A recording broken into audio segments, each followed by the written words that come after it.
Ladies and gentlemen, if you can please take your seats, the program will start shortly. Ladies and gentlemen, please take your seats, the program will start shortly.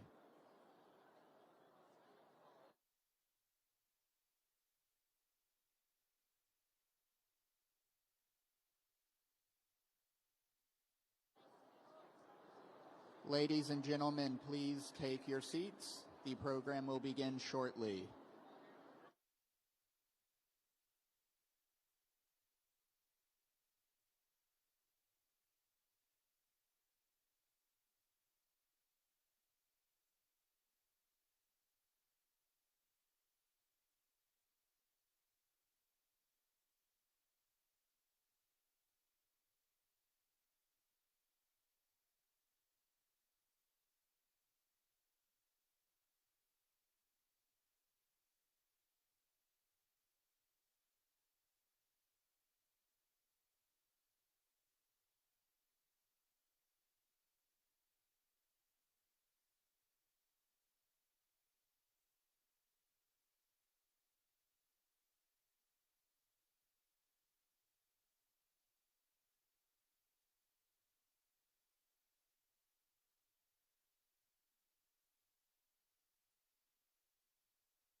Ladies and gentlemen, please take your seats. The program will begin shortly. Please take your seats.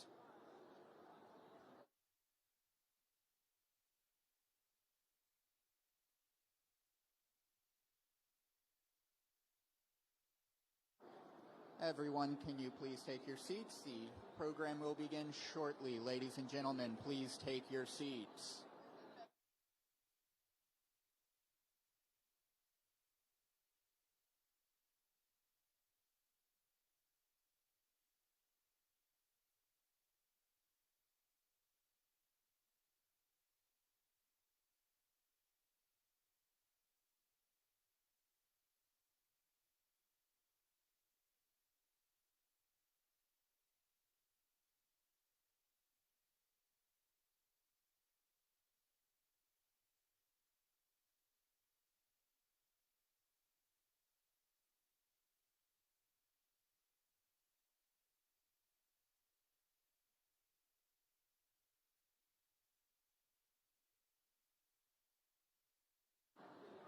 Ladies and gentlemen, please take your seats. The program will begin shortly. Please take your seats.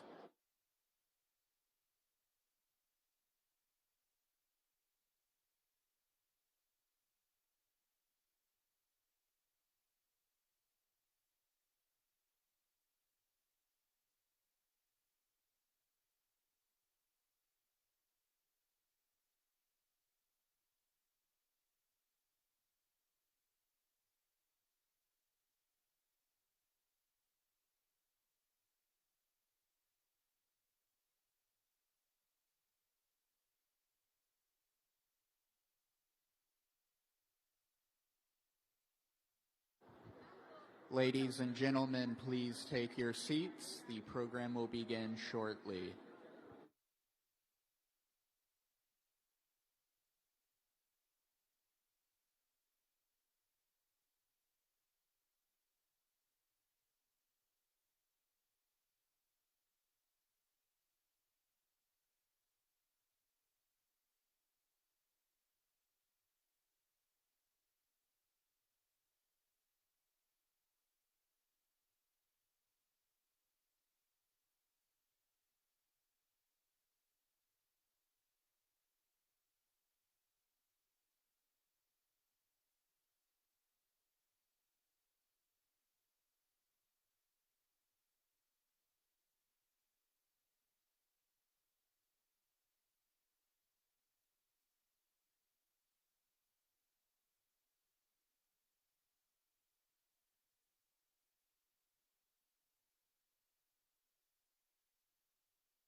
Back in behind us, in the middle, pull it down! It is Manchester United. Oh, that is sensational! I got my head shaved by a jumbo jet. It wasn't easy, but nothing is. No. Oh, yeah.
Back in behind us, in the middle, pull it down!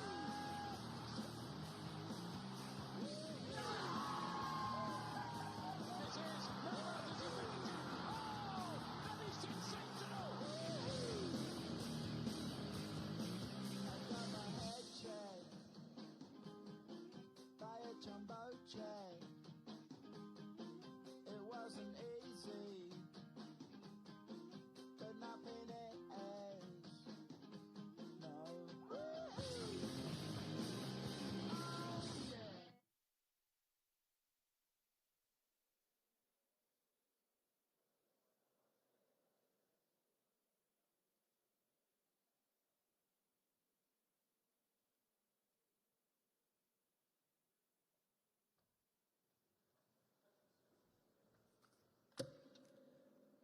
Good morning, everyone.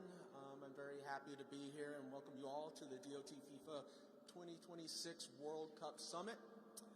My name is Kobe Jones, and I'm thrilled to be today's MC and welcome you all here today.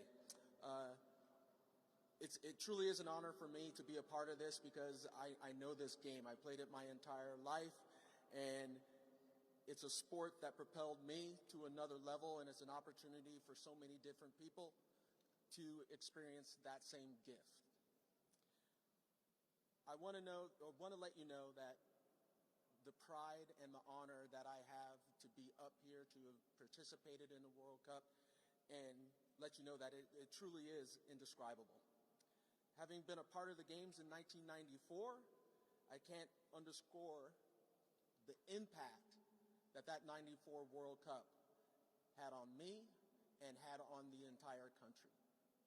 For those of you that maybe weren't around and didn't have the opportunity to be there and weren't a participant during that time, I think we have to look back and understand what soccer was like in '94.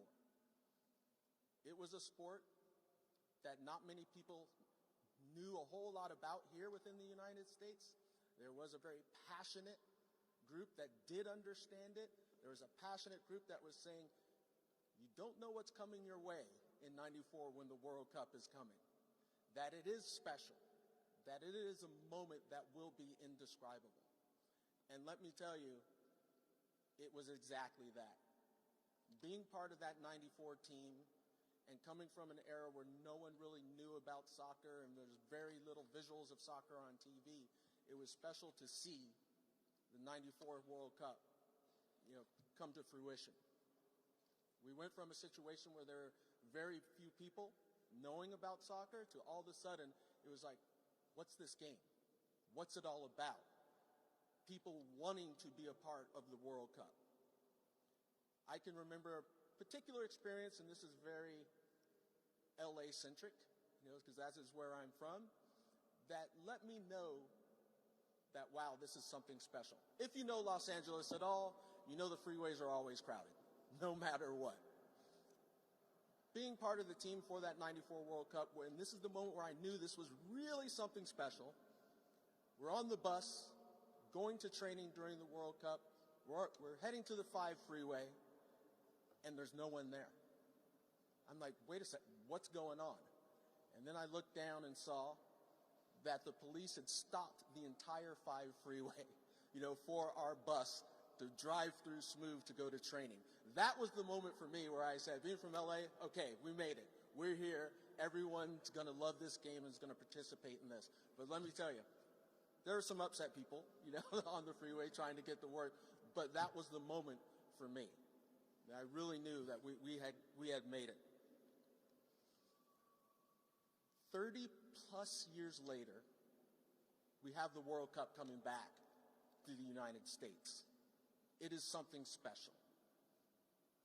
I try to put it, or try to think about it in the way of explaining it to those of us that have children.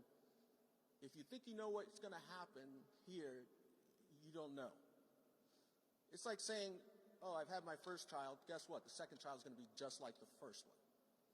No, we know that that's not true. Completely different.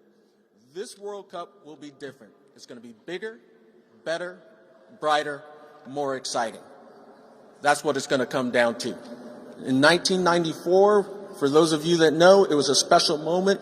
The whole world's eyes were upon us. Within the United States, everyone got on board and participated and helped out that U.S. team make a special run.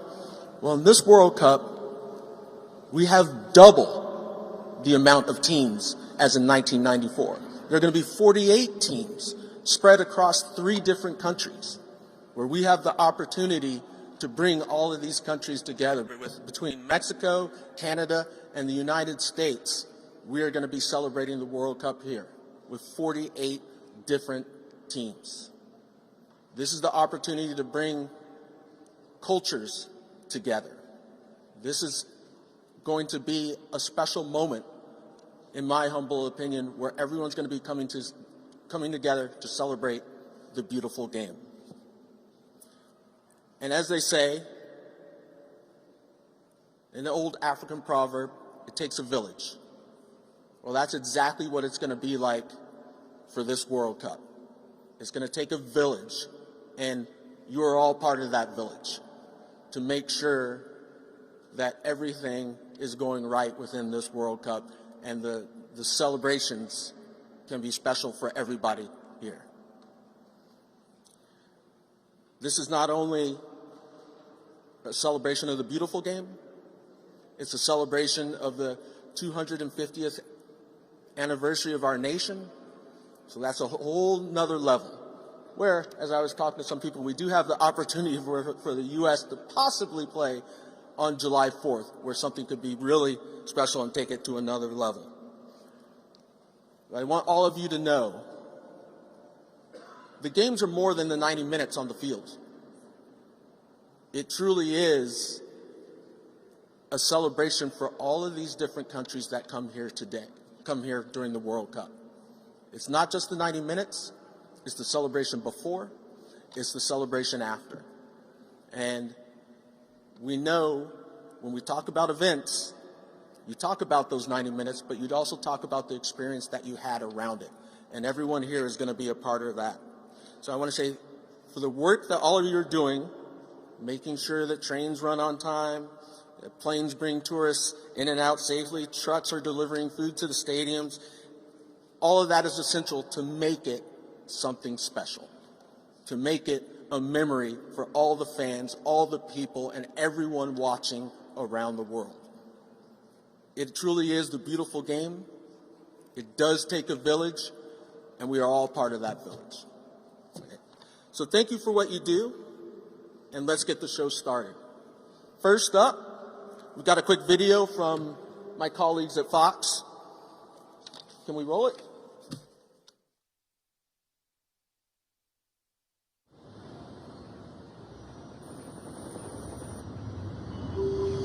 FIFA officially announced The greatest sporting event on the planet returns the soon. of the world's greatest soccer. It is a party, it's a celebration for the world. Wake up, America, it's time to go again. Truly an event like no other. This is incredible. This is going to be the biggest, the best World Cup. Fans are ready for this one?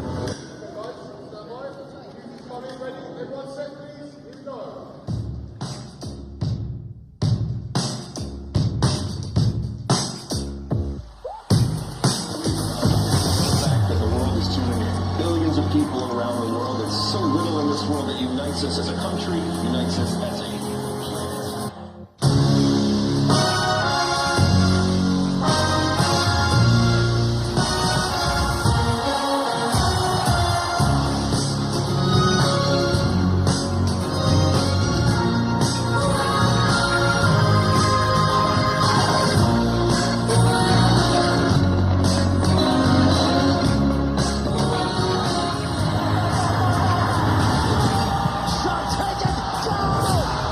Sensational finish. An absolute beaut. It doesn't get better. There is just so much quality. Look at that. Oh my goodness. It's and these scenes will live forever.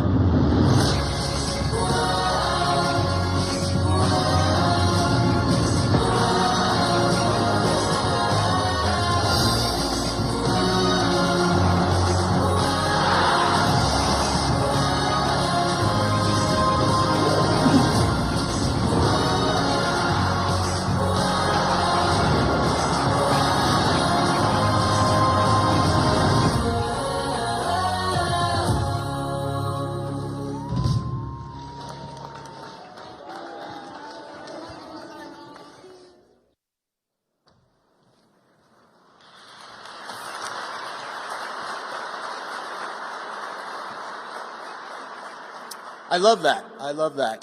The beautiful game, a perfect example that it's more than just what happens on the field. It's a little bit of everything. Pretty awesome.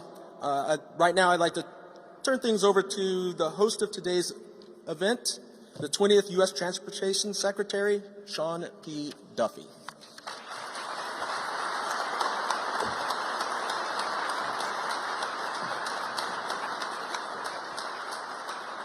How great is this? We have Kobe here emceeing our event. He is a legend, National Soccer Hall of Famer, a three-time World Cup player, Fox Sports analyst. So Kobe, thank you for being here. Thank you for doing this for us. Again, bringing so much energy in a week of great soccer energy with the FIFA draw tomorrow. So we are truly grateful for that. Hey, everybody. Yeah.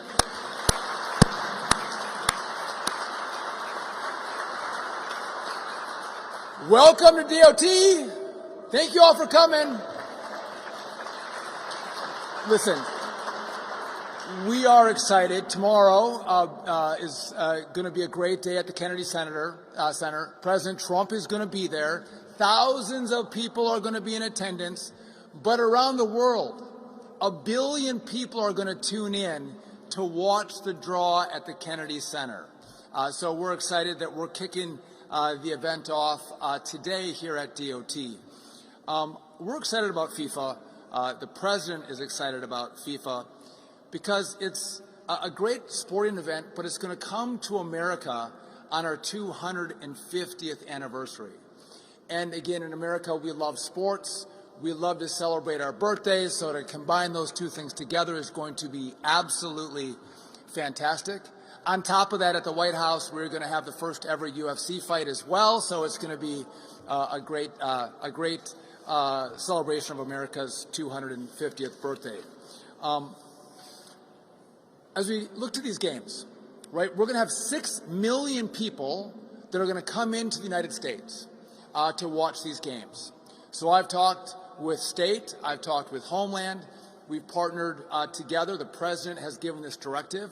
If you're watching around the world, we're going to make travel seamless for you as you come into the country. We're going to make it as easy as possible so you can come in and enjoy the great World Cup event that's going to go off. Some people have wondered, well, we're here at DOT. Why are we at DOT? What do you have to do with FIFA and the World Cup and soccer? I don't want to overstate it, but I think we may be more important than the coaches, the refs, maybe the players. I'm not sure. We have a big role in making sure that this event goes off really well. And so I just want to talk about that a little bit, because people move throughout the country during the World Cup on planes, trains, and automobiles. And so first, we have the FAA. The FAA knows we're going to have a lot of international travel that comes into the country, and then as people get to the U.S., a lot of people are going to travel by airplane between the host cities. We are clearing the skies, clearing the decks, making sure air travel is going to be seamless. The FAA is already working on that. The one thing we can't control is the weather, so if we have weather issues that pop up, I don't have any control on that, but the FAA is working to make sure air travel goes incredibly well. Rail, we're prepping our tracks, making sure we have enough cars as fans go between host cities, making sure that our rail runs on time, our rail is safe. All that work is happening right now as we prep for a massive number of fans coming into the country. Motor carriers, incredibly important as people travel between host cities on buses, making sure we have buses that are safe, making sure we have drivers that are vetted. But almost more important than that, as our fans go to the games, we need to make sure that we have enough beer and hot dogs. And it's our motor carriers that make sure that we are well stocked with all of the accoutrements for an enjoyable game. They also bring in all of the equipment that allows our networks to broadcast this event worldwide. And so that's the role that motor carriers play. One of the biggest parts of what we do, though, is transit, and making sure that our subway systems, our buses, we have enough cars, we have enough buses. We actually bring in additional assets to make sure we can move people seamlessly from the hotels in which they're staying, getting them to the games, getting them there on time, getting them there safely. All happens at DOT. And so it just doesn't happen by us, making it an afterthought. We've been thinking about this for over a year. How do we make these games great? How do we showcase America to showcase then the World Cup? And so I want to thank the whole DOT team who's here. Again, we have consistent meetings. How are we doing? How is everyone working together? And I feel very confident as a secretary that this is going to go off incredibly well. I do want to take a moment, and I don't want to be a Debbie Downer for you all, but one of the issues that we see that I think is it's a tragedy. There's a lot of human trafficking in the U.S., but around the world. And when big sporting events like this happen, it is a time when more human trafficking takes place. And we want to do all we can to make sure we stop these young women who are being trafficked. And I want to take a moment, I was just talking about transit. The New Jersey transit team has gone above and beyond to make sure they're running ads, heightening the knowledge of their travelers to understand the signs of someone who may be trafficked.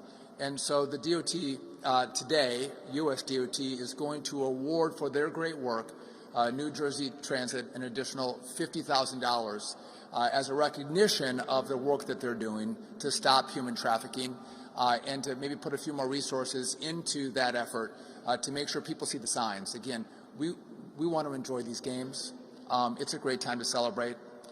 It's a great time for countries to rally around their teams, but we also want to make sure that if there are bad things happening, that we're doing all we can to stop it. So to New Jersey Transit, we thank them for all that they're doing.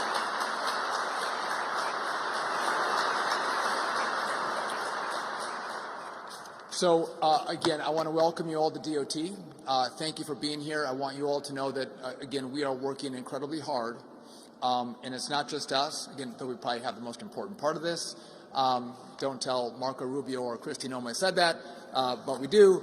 But we all are working together. And what I love is that our president, you go to the Oval Office, he's had a FIFA trophy sitting in the Oval for months on end. He is excited about the games and has given a directive to all his cabinet secretaries. Make sure this is seamless. Make sure this is great. Make sure this is the greatest sporting event for the World Cup ever. And so that is the mission, and that's what we're trying to deliver on. I'm a hockey guy. I'm sorry, Kobe, not necessarily a soccer guy. It was before my time in northern Wisconsin. So I'm going to give you a 1980 Olympic hockey team, Herb Brooks, whose famous quote was, "Great moments are born from great opportunity." Gentlemen, we have a great opportunity coming this summer. Let's maximize it. Let's love it. Let's have a blast. Let's have a ball. Let's stay safe. And let's make sure the U.S. wins. With that, Kobe, I'll give it back to you. Thank you.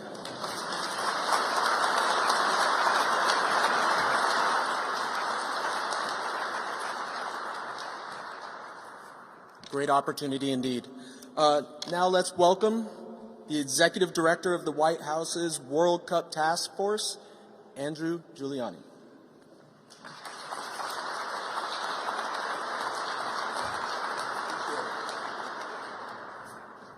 Well, good morning, everybody, and one day till the draw here coming up at the Kennedy Center. Very, very exciting.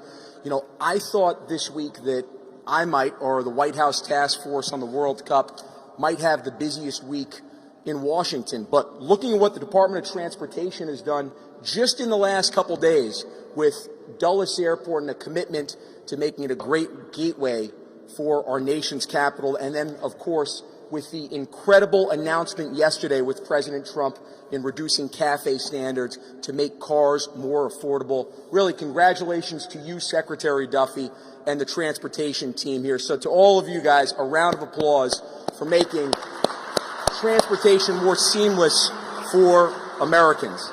I also want to give a real shout out to the umbilical cord from the Department of Transportation to the White House Task Force, the hard workers. You know, Secretary Duffy's a hard worker, but Secretary Duffy and I, we get the opportunity to come up here and speak with you and get to talk to Kobe Jones and all that stuff. But some people, like my staff, need to actually do the hard work. Well, at the Department of Transportation, along with Secretary Duffy, that's Chief of Staff Pete Meacham, Ben Segrist, and Felicia Alexander, who we talk with on a daily basis and are doing everything they possibly can, not just to give Americans and international visitors a seamless visit here as they come for this mega event that is going to be the World Cup, but really the greatest and safe transportation experience that they'll have. And I'll tell you one of the experiences that I've already had with them. As many of you already know, we had the Club World Cup earlier this summer, and the semifinals and finals were in the Meadowlands at MetLife Stadium. I believe it'll be known as New York, New Jersey Stadium. I have to put New York first as a New Yorker. Some of you may know that I am a New Yorker. I like to mention it on occasion that, by the way, I'm a New Yorker. But we had a great experience before the semifinal going from, I think I started at Penn Station, but I met the rest of the team at the New Jersey Transit Hub. We then ended up taking a bus to Secaucus Junction, and then from Secaucus Junction, we took the train with many Brazilian and Chelsea fans. Chelsea obviously went on to win that, and that was such a great experience that a few days later, President Trump invited me to go to the game on Marine One when he gave out the final. And Secretary Duffy, Pete, Ben, Felicia, I can honestly say that my time going to MetLife with you that Wednesday, it was one of the best couple of experiences I had had that week going to MetLife Stadium. But truly the size and scope of this tournament is amazing. When you think about how many people will be coming to the United States, as Secretary Duffy said, over 6 million people. But when you think about how many people will be watching the United States of America alone, an average Super Bowl gets about 130 million people. For this World Cup final, FIFA is projecting over 2 billion people to be watching. Really, the world will be watching. And when you think about the logistical issues that come with moving people, these 6 million people, and that's not to mention all the Americans that are coming here for America 250 events, celebrating over our 250th birthday, to go from Boston to New York to Philadelphia, Houston to Dallas, Kansas City, to maybe watch the opening game for the United States of America in Los Angeles, then up to Seattle, then down to San Francisco. I mean, it is going to truly take every method of transportation necessary. And a key part of that, and I mentioned this before, but something that I talk about with President Trump almost every time that we talk about the World Cup, is making it safe and secure, doing everything we possibly can to make sure that not just Americans that have the opportunity to go to games or to go to fan fests or enjoy the incredible birthday experiences that we'll be having over America 250 have a great trip, but part of that is making sure that they have a safe trip and a safe trip home to their family. So we're focusing on making sure from a safety and security standpoint around the stadiums, in the diplomatic hotels, but certainly on the railways, on planes, on buses, that Americans, that those international tourists have a safe transit experience and that they're able to come back to their home country telling how incredible the United States of America is as a host. And just a little bit more of the scope of this, because it really, really is amazing. 104 games, 78 in the United States of America, 11 host cities. What we'll be finding out here tomorrow is where many of those teams will be playing, but what we'll also be finding out over the next month are maybe some of the cities around the United States of America that has not been the focus of this World Cup, where teams will base for the better part of a year. Think about if Argentina draws the Northeast. They very well could be based in Alexandria, Virginia, or maybe Providence, Rhode Island. If Brazil draws the West Coast, they could be in Boise, Idaho. The amount of international visitors that will actually come to the United States of America, regardless of whether or not they have a ticket, so that way they can enjoy what is going to be a mega event, this truly greatest event in human history, which is the World Cup. One final thought, because I think this is so key on our 250th birthday, as we approach our 250th birthday. I really believe the World Cup is the best opportunity for us as a country to show the greatness, true American exceptionalism in our first 250 years, and then the hope and promise of our next 250 years, and how people move about this incredible country that is the United States of America is such a key to that story. So Secretary Duffy, thank you so much for the time. I know we want to get on to Kobe Jones, guys that actually can kick the soccer balls. The thing that I've learned in this job is you're not allowed to use your hands here. So don't use your hands, you get red cards. So here's my red card. I'm getting off of here. And let's make sure we have really the greatest sporting event in the history of the world. Thank you.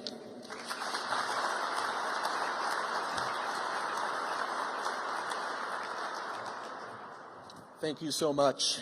We're now going to turn to FIFA's Chief Business and Strategy Officer, someone that I've known for quite some time working within U.S. soccer and over the years here within the United States in the soccer world, Amy Hopfinger.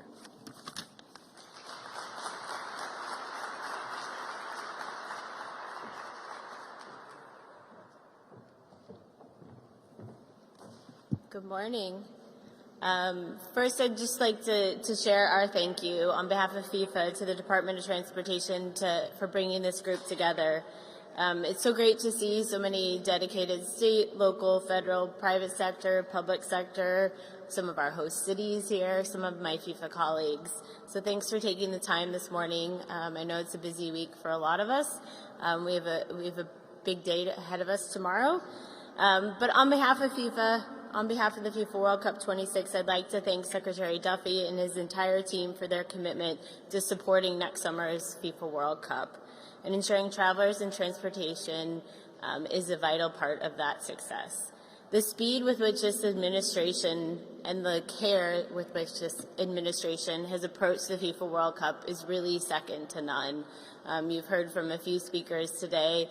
What we've been able to accomplish over the last 10, 11 months is really remarkable, and it's on behalf of the administration, the agencies that we've been able to work with, our FIFA colleagues and our host cities that we are at this place today and ready to announce a schedule tomorrow and then again on Saturday, where we'll really be able to kickstart that next phase of planning. We're 189 days away from the largest sporting event in the history of the world, so no pressure to everyone in this room, but we are excited about welcoming over 6 million ticket holders.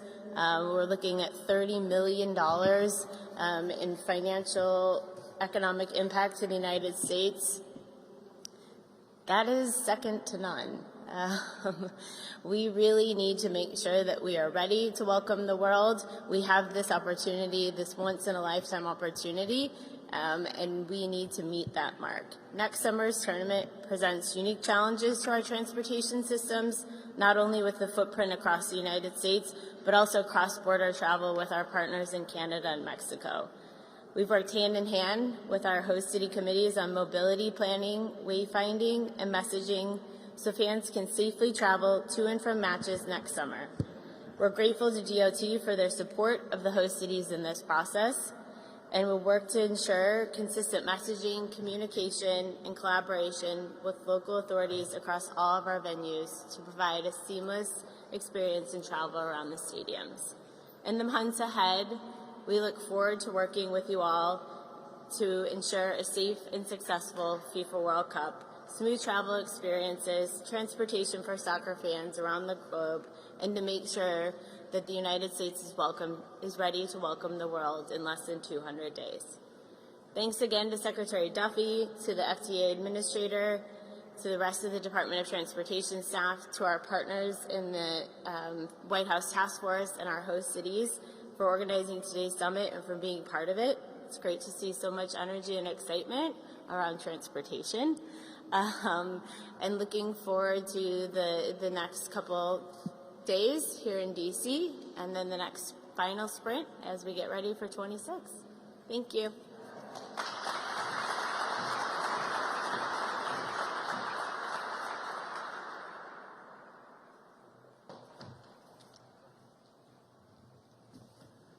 Thank you, Amy. Appreciate that. Now we are going to bring up someone that has been within the soccer world in a variety of different ways over the years. Children himself enjoying the game, and now a very important position within U.S. Soccer. We're bringing up U.S. Soccer Federation incoming COO, Dan Helfrich.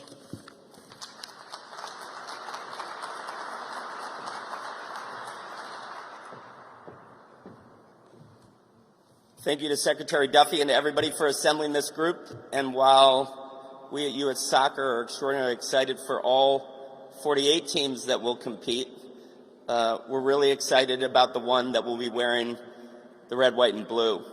I don't come here with predictions for how our team will fare, but I will tell you that over the last few months, you can see palpably the energy, the passion, the grit, and the tenacity that our team will bring to the field in June, and they will challenge the world's best for sure. It was interesting, Secretary Duffy referenced Herb Brooks. I was with our coach Mauricio earlier this week, and he actually said, true story, he had just watched Miracle on the plane, and it got him extraordinarily excited for this summer. And while we are focused on an extraordinary event and an extraordinary performance for our team, I did want to share that our focus at U.S. Soccer is squarely on the legacy that this event and then the Olympics and then the 2031 Women's World Cup should create for our sport in this country. And we are investing in the sport, including in the Arthur Blank National Training Center in Atlanta, which will open this spring. But what we're really focused on is what we're calling Soccer Forward, which is our legacy initiative to make soccer the most played and the most accessible sport in the United States for everyone, so that everyone can achieve their highest ambition without regard for finance. And so with that focus, we thank the Secretary and the entire team for getting everyone to the matches, in particular for our fans. And we thank you in advance for your support of U.S. Soccer, not just in this event, but for what it will create in terms of momentum for our mission-driven impact sport.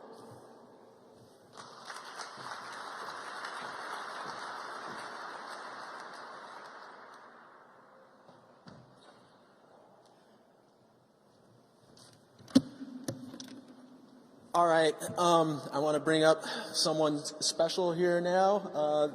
This is going to be Congressman Darren LaHood, the chairman of the Congressional Soccer Caucus and a strong advocate for the World Cup. He's going to be coming up to speak, but just before he does, I got to say, if you haven't been out to the Congressional Soccer match, you got to go, because it is something special to see all the Congress people out there competing, you know, at a high level on the pitch. And Congressman LaHood, please.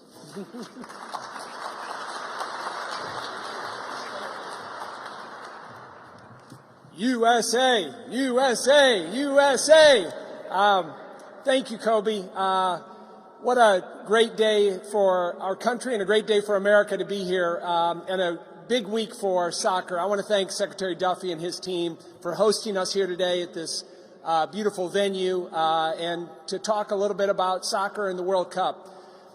As everybody knows, the U.S. is not shy about doing big events. But when you think about what the World Cup encompasses for next summer, this is a massive undertaking, as we've heard from a lot of the speakers and particularly from Secretary Duffy. But to put it in perspective, this will be the largest sporting event in the history of the world. It'll be the first time that 3 countries host the World Cup: Canada, Mexico, and the United States. We expand the World Cup for the first time from 32 to 48 teams coming to the United States. As I tell my colleagues, we're going to have 104 Super Bowls in 39 days, simultaneously. 11 venues in the United States, 2 in Canada, 3 in Mexico. And so this is a massive undertaking, a $30 billion economic impact on the United States. And that's the stage that's been set for next summer. And I want to just commend President Trump and the White House for their investment in this World Cup. Going back to the first Trump administration, when we submitted for the bid, it was a team effort to get this bid. But President Trump was front and center in helping to secure the bid for 2026, and now we're less than 7 months away from having this happen. In Congress, we've done a number of things to help our 11 host cities.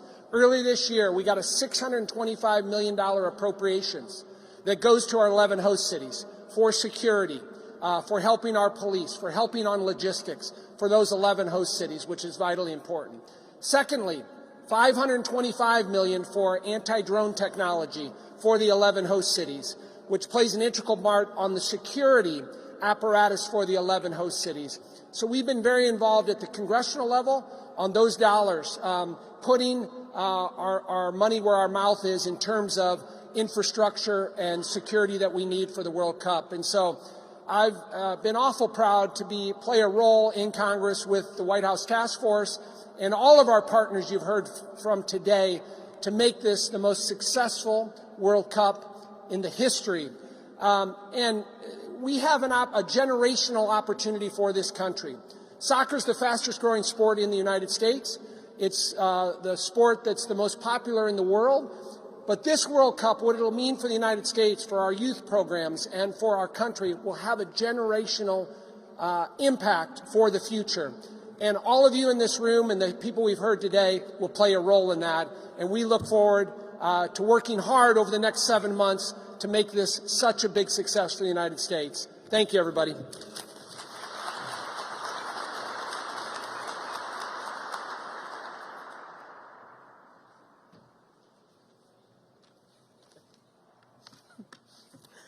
And lastly, we'll have the Federal Transit Administrator, Mark Molinaro. Please join me on stage.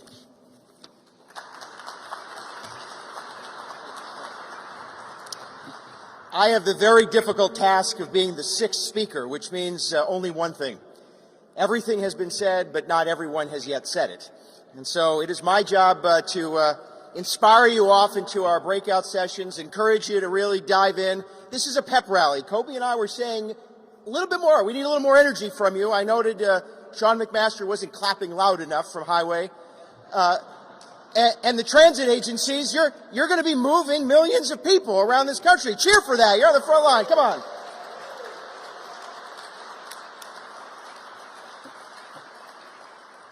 First, let me do some housekeeping. In about an hour, we're going to do 2 breakout sessions. You likely know, one on ride sharing, one on wayfinding. You'll find them over in the media center. Please find your way there.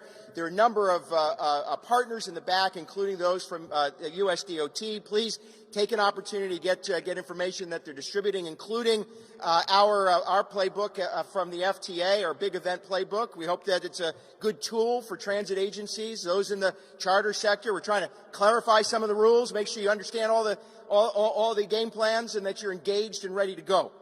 But this is an exciting time to be working at the United States Department of Transportation, because we are not only going to be moving goods and services, but we're going to be moving millions of people around the country.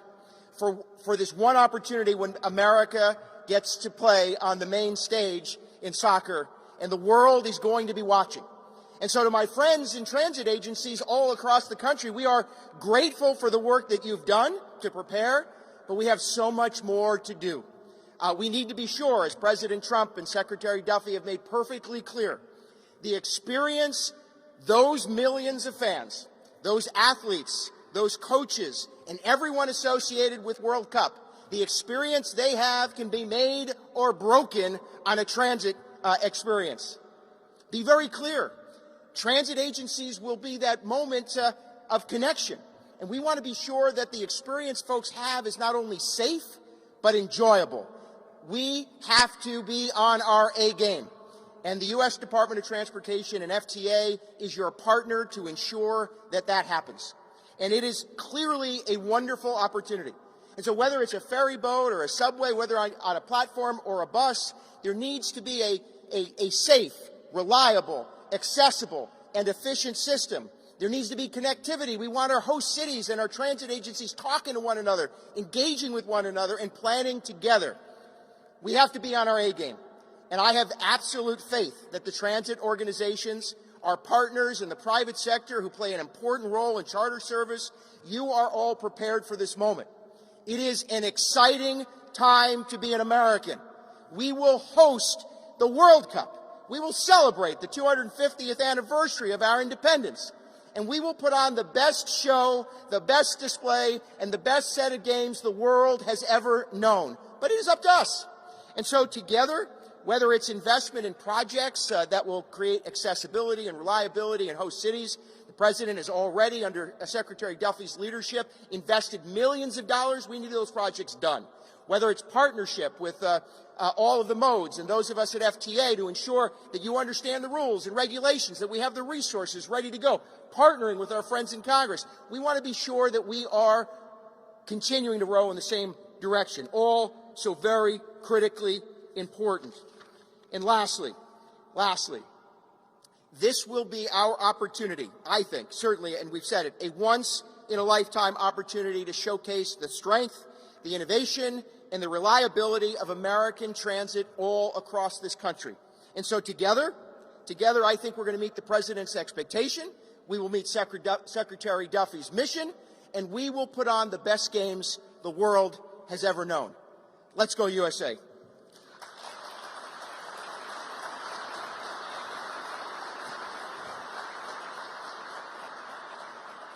So, Kobe, my notes say I'm closing, but I think you're closing.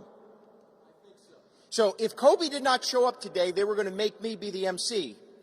And I said I'd have to know the names. There's 5 or 6 names. And they said, well, one of them's Duffy. Do you know that one? I said, yes. They said, the other one's Molinaro. Do you know that one? I said, yes. The rest, I don't know. Problematic. Kobe, get to the breakout sessions in an hour. Thanks very much.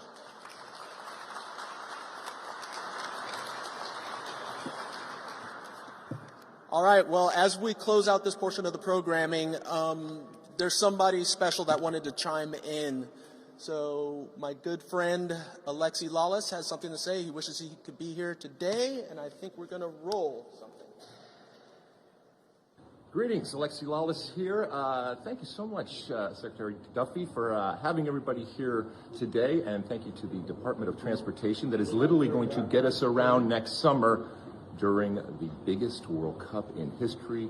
48 teams, 104 games with our friends to the north, Canada, our friends to the south, Mexico. It is going to be a soccer extravaganza next summer. And we thank you for all of the help, for getting all of the people that are here that are going to enjoy the World Cup, and everybody around the world that's going to come to the United States to enjoy the World Cup.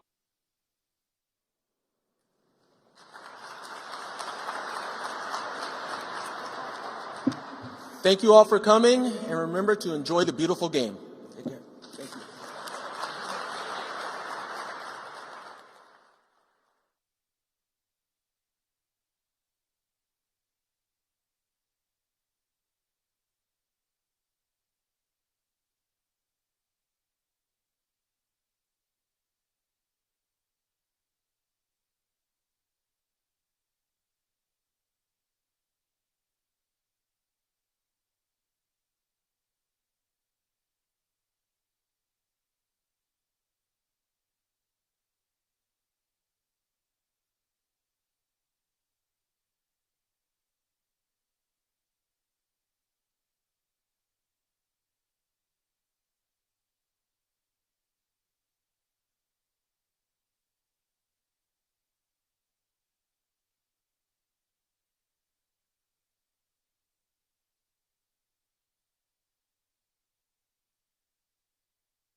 If we're serious about it, it needs to happen.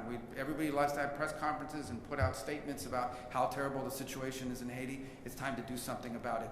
And I particularly point to the countries in our hemisphere, in the Western Hemisphere, in the Caribbean basin and beyond, that we need to step up in this hemisphere and do more. The United States will continue to do its part. But I just wanted to express again our gratitude. Today we're here to announce the first signing that we're going to have with the first country in the world on our America First Global Health Strategy. And I want to, for members of the press and the public that will learn about this through you, walk a little bit, very briefly, into exactly what the thinking is. The United States has spent billions of dollars over the years in helping with health strategies all across the world. What we learned over time, and especially after coming here, is that oftentimes, and I'm oversimplifying it, but this is an accurate description, what would happen is we would go to a country and say, we're going to help you with your health care needs. Then we would drive over to Northern Virginia somewhere, find an NGO, one of these organizations, give them all the money, tell them go to this country and do their health care program for them. That NGO would then take about some percentage of that money for their overhead and administrative costs. And by the time it got down to it, the host country had very little influence. It was sort of imposed on them. And only a percentage of the overall money ever actually reached the patients and the people on the ground that we were trying to help because of these costs. This makes no sense. So why are we hiring American and international NGOs to go into other countries and run healthcare systems that are parallel and sometimes in conflict with the healthcare systems of the host country? If we're trying to help countries, help the country. Don't help the NGO to go in and find a new line of business. And so that's what the model that we're breaking. We're not doing this anymore. We are not going to spend billions of dollars funding the NGO industrial complex while close and important partners like Kenya either have no role to play or have very little influence over how healthcare money is being spent. Bottom line is, if you want to help a country, work with that country, not work with a third party that imposes things on that country. And so for us, we hope to sign many of these in the days to come. But the first one we're going to sign is with Kenya. And the reason why is twofold. Number one, because of our close partnership. Number two, because they have stable and strong institutions, both in government and in the healthcare sector. And over the next few years, we're going to be investing $1.6 billion in health assistance over the next 5 years. And you'll see how that program works out. But the investment is in combination. It will allow us, first of all, to leverage the private sector to create a sustainable U.S. health assistance model around the world, and not just in Kenya, but this is the perfect place to prove that it's going to work, because it is going to work. And what it means is that money is not just going to be spent to provide medicine and care, it's going to be spent to improve the domestic infrastructure, healthcare infrastructure, so that in 5 or 6 or 7 or 8 years, countries will say, we no longer need this much assistance, if any, because we have our own system, you've helped us to build it, it's now delivering results, and in fact, we now, these maybe Kenya, want to go and teach other countries how to do it. And this is a very real possibility, and it's something we believe in. By the way, Kenya, our partner, okay, we're not imposing this, they're our partner. $850 million is what they're going to give to support these efforts. So this is truly a partnership. This is the way we should be doing assistance around the world. True assistance is self-sustainability, building the ability to sustain yourself in the long term. So it's an honor to be able to do this with you today. I'm excited. This is our first one. We hope to sign, 30, 40? How many? 50. Okay. Well, this is number one. We'll always remember this one. You always, the first one is the one that, and we think we've picked the perfect partner. I thank you for being here today. I know you're also here. You're going to join us in a few minutes over at the Institute of Peace for another important topic on the Democratic Republic of Congo and Rwanda. So we're grateful you're here for both of these things, but it lined up perfectly. We are honored to welcome you to the State Department, Mr. President, and thank you for joining us today. Thank you.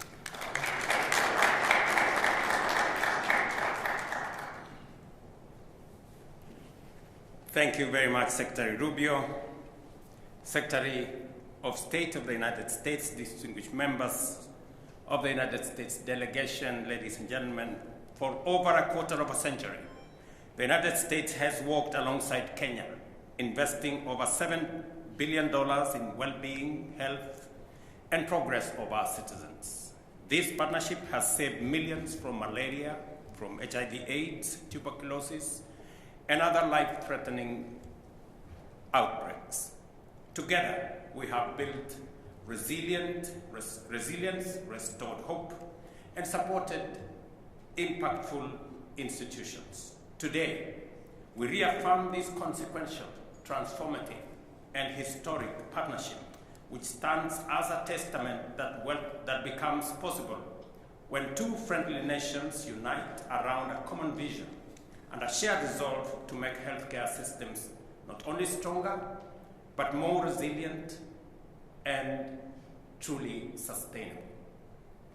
The framework we signed today adds momentum to my administration's universal health coverage that is focused on supply of modern equipment to our hospitals, efficient and timely delivery of health commodities to our facilities, enhancement of our health workforce, and health insurance for all leaving no Kenyan behind. This facility will also boost disease surveillance and emergency preparedness. On behalf of the government and people of Kenya, I express profound gratitude to the United States, to President Donald Trump, and to you, Marco, for the commitment of US dollars 1.6 billion to Kenya over the next 5 years. This gesture of goodwill by President Trump on behalf of the American taxpayers reinforce our ongoing mobilization of domestic resources by Kenyans and actors and stakeholders in Kenya to the health sector.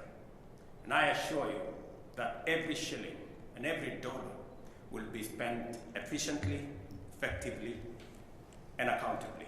And let me say this for the record, that already we are mobilizing our own domestic resources to the tune of $3 billion to support the health deployment of health infrastructure in Kenya. Not just health personnel, we now have 107,000 community health promoters built into the health infrastructure, building from the bottom of the pyramid in every village, in every health center, in every dispensary, and making sure that health does not become a privilege for those who can afford, but a right for every citizen. Thank you very much to President Trump and his foresight and commitment to the relationship that exists between Kenya and the United States, and between the United States and Africa. And let me say this, that as we sign this agreement, the first one ever, we don't take it for granted that many officials have spent many hours in putting this together. I want to commend them, both from the United States and from Kenya, so that we can do the easy job, me and Marco here, to do the final seeing of this agreement. Let me also commit that Kenya will continue to be available in Haiti to do what we can to ensure that the experience we have gathered over the last couple of months, running into 2 years now, will be of benefit to the gang suppression force. I did promise that we are not going to walk away from Haiti, and I want to say that Kenya would not have succeeded in Haiti if it were not for the support, the friendship, and the partnership of the United States. We look forward, and I join Secretary Marco in encouraging others from across the globe, especially in this region, the Organization of American States, that this is your neighborhood. If they can step forward with personnel, with resources, with equipment, with funding, we can all contribute to helping humanity in Haiti. And Kenya will play our role. We will make sure that there is a smooth transition, and we will play our roles even after that to make sure that we do not lose the gains that have been made. Thank you very much. We will be also participating in one of the most consequential and historic signing-in ceremonies in the next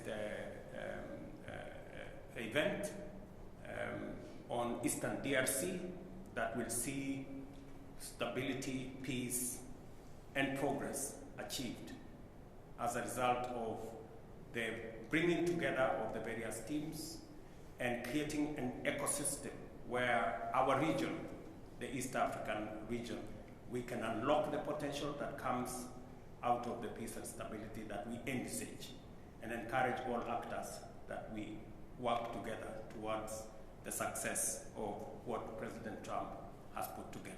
Thank you very much.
Congratulations again. Thanks. We'll see you in a few minutes. Yes, we'll see you in a few minutes. Thank you.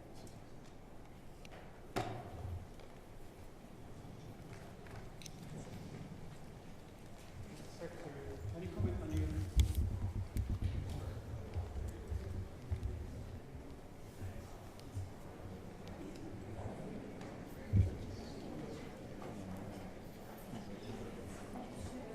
Take a bit.